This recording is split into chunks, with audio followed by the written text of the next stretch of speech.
اہل سنت میں انگوٹھا چومنے پر سختی سے عمل کیوں کیا جاتا ہے؟ ویسے اگر میں آپ کی خدمت میں عرض کروں نا، سختی سے لوگ منع کرتے ہیں، بہت سختی کرتے ہیں، فتوے لگاتے ہیں، شرک تک کے فتوے لگاتے ہیں۔ سختی سے عمل کرنے کا اور سختی کرنے کا یہ میں آپ کو گارنٹی دیتا ہوں کہ اہل سنت میں نہیں۔ ہاں، یہ ایک محبت کا عمل ہے اور یہ مستحب عمل ہے۔ سمجھ آ رہی ہے میری بات کی؟ تو یہ اہل سنت پر ایک الزام ہے کہ تم بہت سختی کرتے ہو۔ کبھی کسی نے انگوٹھا نہ چوما ہو تو بتائیے ہم نے کسی کو مسجد سے نکالا ہو، یا یہ کہو یہ سنی نہیں ہے، یا یہ کہو کہ یہ تو فارغ ہو گیا، ایسی بات تو نہیں ہے نا۔ تو پھر یہ کہنا کہ بہت سختی سے عمل ہوتا ہے، نہیں نہیں نہیں نہیں نہیں، یہ روکنے والے بہت سختی کرتے ہیں، اعتراض سختی سے کرتے ہیں، ہاں، اور پھر وہ اس کا انکار سختی سے کرتے ہیں اور پھر اس پر فتوے لگاتے ہیں۔ جبکہ ہمارے رہ گئی بات چومنے کی، تو یہ تو حضرت ابوبکر صدیق نے چومے ہوئے ہیں۔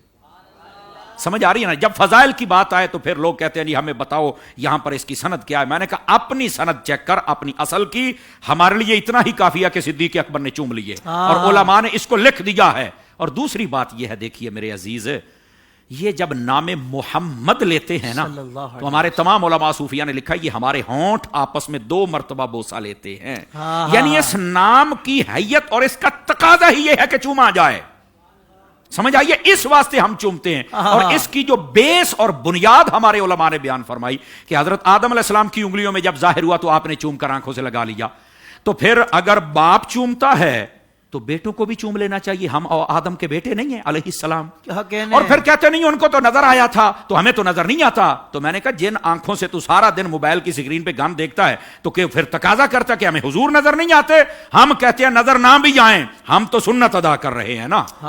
دیکھیے بھائی، ہم جب شیطان کو کنکر مارتے ہمیں شیطان تو نظر نہیں آ رہا ہوتا، ہم تو کسی کی ادا کو ادا کر رہے ہیں۔ اگر ان کی ادا ہو سکتی ہے تو آدم علیہ السلام کی ادا نہیں ہو سکتی ہے؟ چوما کریں۔ سوشل میڈیا پر اسلام کی صحیح تعلیمات جاننے کے لیے ابھی حافظ سائر قادری کا نیا YouTube channel Islamic digital studio subscribe کر لیں، اور ہاں، نوٹیفیکیشن بیل آئیکن کو بھی پریس کر لیں تاکہ ہماری نئی ویڈیوز آپ تک بر وقت پہنچ سکے۔